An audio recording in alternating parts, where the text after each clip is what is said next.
Welcome to Our Girl Relationships. On this channel, we discuss day-to-day problems people face in their lives. Let's start with the video. Recently, someone has been stealing my lunches from the office fridge.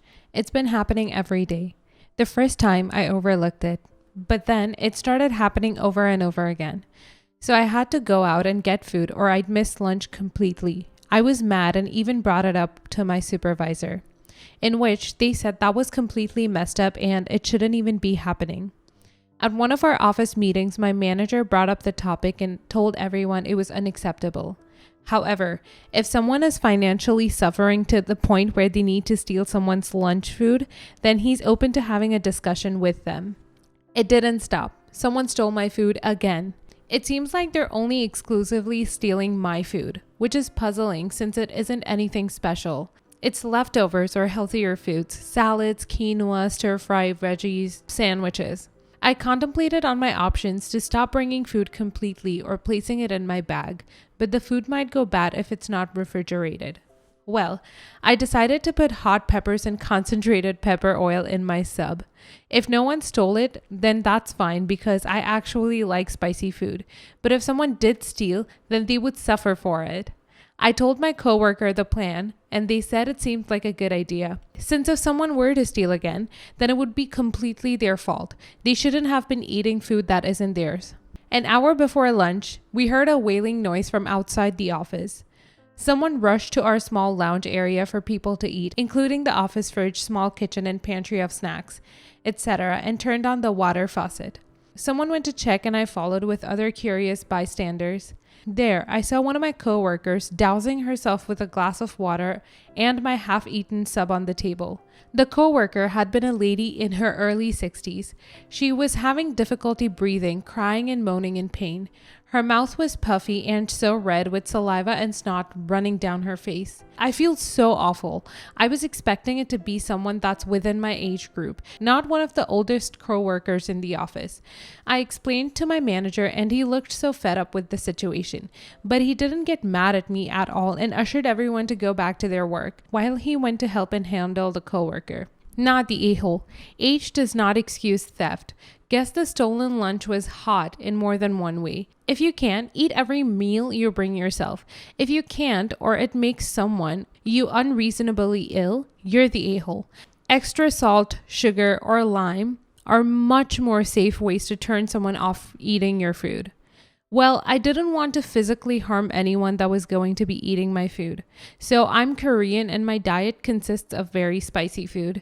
Lately, I've been limiting my Korean cuisine whenever I go out to eat or on special occasions. Where I'm trying to get at is that I think I can handle spicy food more than a normal person. So I made it spicy enough so that I can handle it, but not so much other people. Just in case no one actually stole my food, so I'd still be able to enjoy my lunch. Not the a-hole. Bet she doesn't do that again.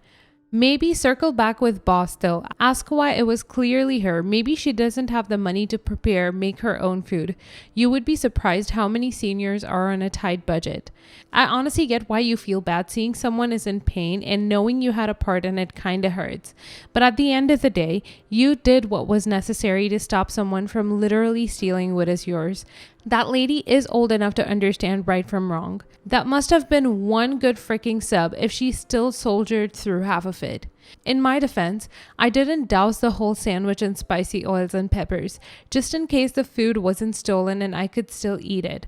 I put like 3 peppers and a dash of that oil on top of some of the ham. I'm alright with spicy food, but even I wouldn't be able to handle it if I put too much in it. It may have taken her a while before she reached a pepper. Not the a-hole.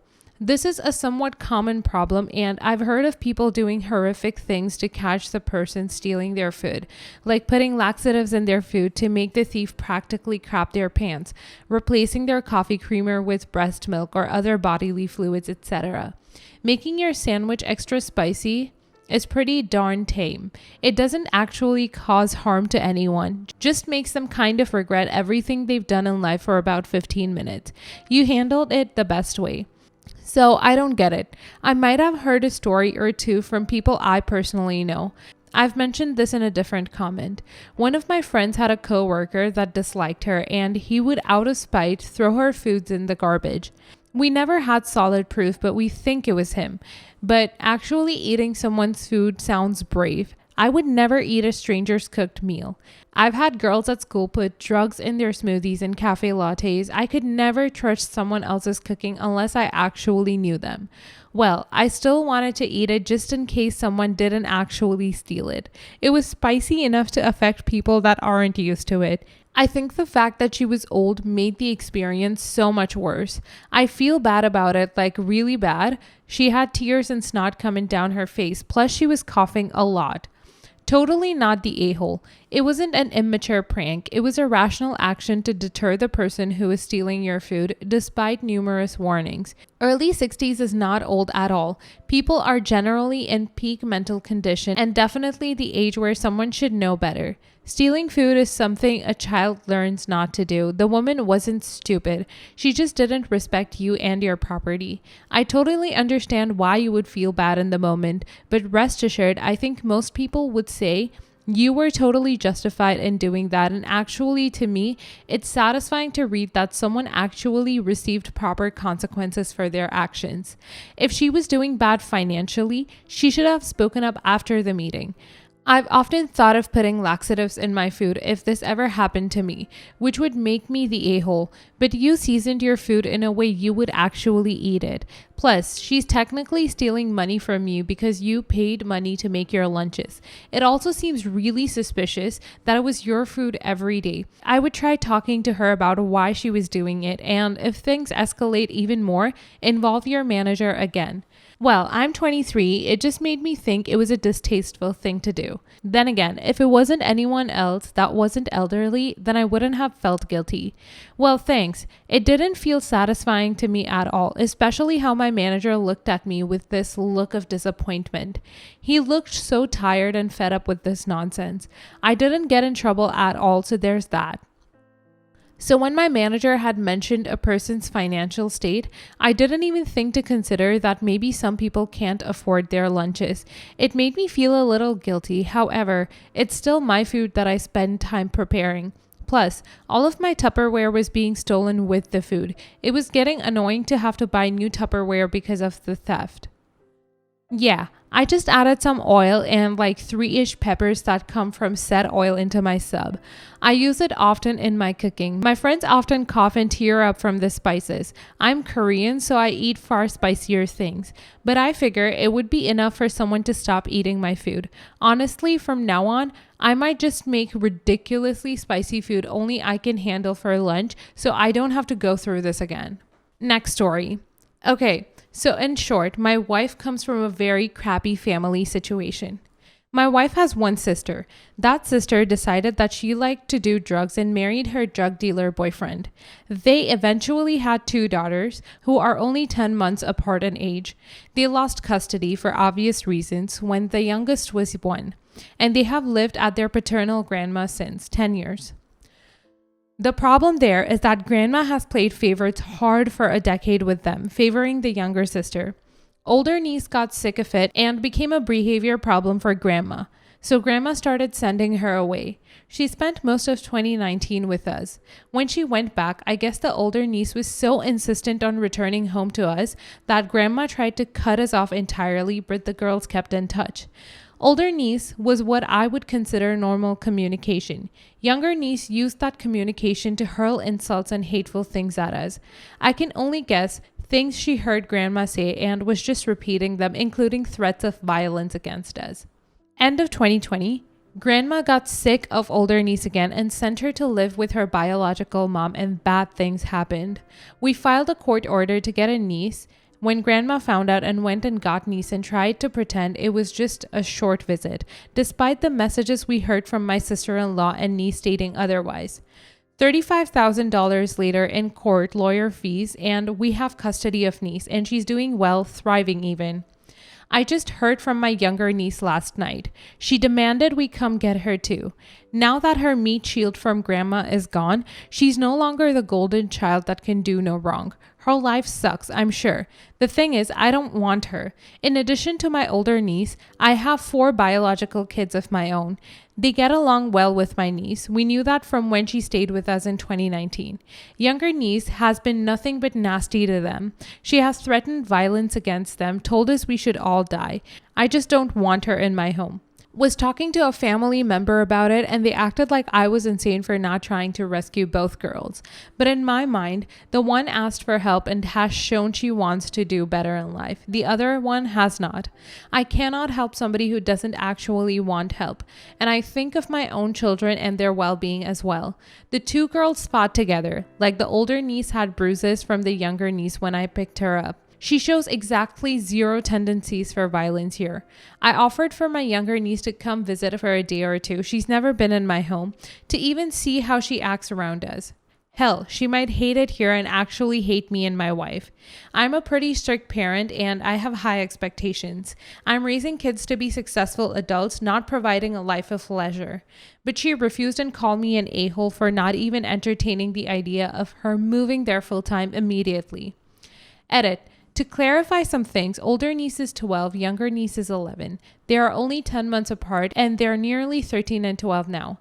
I'm dad. Older niece calls me dad and my wife mom of her own free will and choice and has asked to be adopted on many occasions, and it's something we're going to be working towards. We just got full custody like Monday.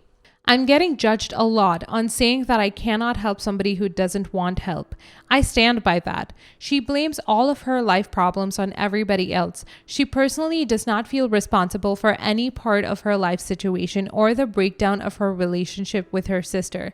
And while I recognize the abuse and terrible situation these girls have grown up in, I'm not a counselor, I'm not a social worker, I'm not a child protective services agent. I have kids of my own that I'm responsible for.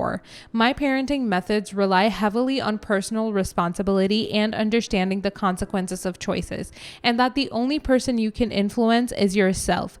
I'm not saying that person is beyond help. I'm simply saying that me, myself, and I are not capable of providing that child the help that they need. The older niece expressed a desire to change her situation and a desire to put in the effort to do so. Younger niece, even in the texts I got last night, used language that blamed her grandma, blamed her teachers, blamed us for her current situation. But somehow, magically, being with us because we're nice is going to fix that. I'm not nice, I'm demanding, I have high expectations, and I don't let kids slack off. Edit 2. The girls live with their grandma in another state, about a 10-hour drive one way. A lot of suggestions do not work with that distance. The grandma in question is their paternal grandma, so my wife's sister's ex-husband's mom. We have no influence on her. My wife's family consists of her dad with Alzheimer's, her mom who is institutionalized, her sister who is a meth head, has been in jail for possession and intent to sell and production of meth, including very recently. She was raised by her aunt and uncle, her aunt who had 5 massive strokes and cannot take care of herself, so my wife's aunt's husband takes care of her, and their 2 daughters, who are both in their 40s and both disabled, are both pretty terrible people who abused my wife. Aunt and uncle were abusive as well. That's it. That's the entirety of my wife's family.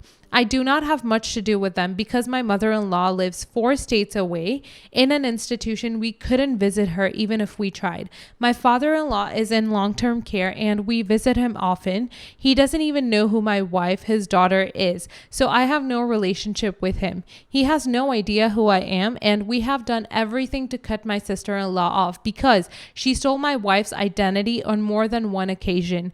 We have no relationship with aunt, uncle, cousins because they have done everything they can to break my wife up when we were dating, engaged, first married, and even tried to get custody of our firstborn because my wife's aunt felt like she deserved to raise a boy. She lost one in a late stage miscarriage. So for people saying they should take in the girls, no. The girls' family includes dad, who is hiding from the law, grandma, step-grandpa, who have been their main caretakers, and another few uncles, never sure how many, who are either in jail running from the law and over-the-road truckers still living at home with grandma. I know I've come off harshly judging younger niece, and maybe I have. I 100% recognize she is a victim of this situation she is in. That being said, she is still who she is. I cannot simply ignore how she's treated me, spoken about my kids, and treated her sister. Understanding the why does not change the current set of behaviors. My judgment is more of a judgment of me and my inability to manage her behavior, protect my kids from her. Older niece had a few short visits long before bringing her here full time. The younger niece has had the same opportunities and turned them down. Even the last time we spoke, that was my response. Please come for a short visit, get to know us first. This child is mostly still a stranger to me. Outside of the information I have from my lawyers, guardians ad litem, Child Protective Services reports, and what both nieces have said to me, none of which has been positive. Maybe her behavior does a full 180 when she gets here and she's kind, thoughtful, and sweet. Maybe she tries to stab me in my sleep. Which one? I have no idea. That was meant to be kind of a joke. Somebody said I posted this because I was trying to sit on a high tower. Honestly, my heart is broken. Telling a child that no, I could not just have her move here and give her a better life, knowing at some level I could hurt physically. I didn't sleep last night. It has not left my mind since yesterday, and I'm questioning so many of my decisions. Edit 3. Because I'm an idiot, every Sunday, every other Sunday, all my kids write letters to cousins, draw a picture, draw a stick figure, comic, something. My sister moved across the country a few years ago. My brother-in-law got an amazing job opportunity, and our kids were close. We include the younger niece in that as well, but I don't think grandma gives her the letters. She's never written back. Also, grandma cut contact with my wife and I back in 2019. So really, honestly, unless I was able to go through this whole thing and get full custody again, I don't even know how I would facilitate any visits. And grandma didn't even really fight for older niece. She just claimed some really horrible things about me. Like, I made my niece scrub the floor with a toothbrush and make all the kids peanut butter and jelly sandwiches, dumb stuff like that. And that was it. They literally just gave her to us and then delayed the court hearings for months. I drove 20 hours and 24 hours to pick her up and come home with a 30-minute notice. If we were to try to get her golden child, would she put up a fight? An easy custody causes $35,000. Would her fighting cost us more? She didn't even bother to hire a lawyer. Edit 4. Thanks for all your feedback. Most of you have been awesome. Quite a few of you have given me some good feedback and things to consider, and a few of you have been absolute trolls. Thanks all. I've turned notifications off for now. I may come back in a few days when it's less raw and look for more feedback. My goal has been first and foremost doing what I thought would be best for all involved. I'm not perfect and I make plenty mistakes. I am just a man after all. I've only ever wanted to be a good dad and to help my kids have a life I didn't and opportunities I didn't. It took me a while to figure things out. Not the a-hole. There's only so much room in the lifeboat, and it sounds like yours is full. The younger niece is not at fault because she has been abused and experienced trauma living with her mom and grandma just like older niece. She needs a safe and stable environment, but I also understand that you can't be everything to everyone. I feel bad because I know the home she lived in. But the fact that she's demanded I let her move in full time, as if I could even let that happen without grandma's permission or court orders. Another tens of thousands of dollars I simply don't have. I was saving up to buy a new truck since mine is 23 years old, and all that money got me a new daughter, which I'm happy with. I just don't have any more money. It's not even a possibility. No a-holes here, but man, could you talk about an abused 11-year-old with a little less contempt? You're perfectly right to not take her in, but Jesus, show a little empathy. She literally isn't responsible for her situation. She's 11. This is what makes it you're the a-hole for me. Even if the kids were teens, this would be harsh, but 11, that's messed up.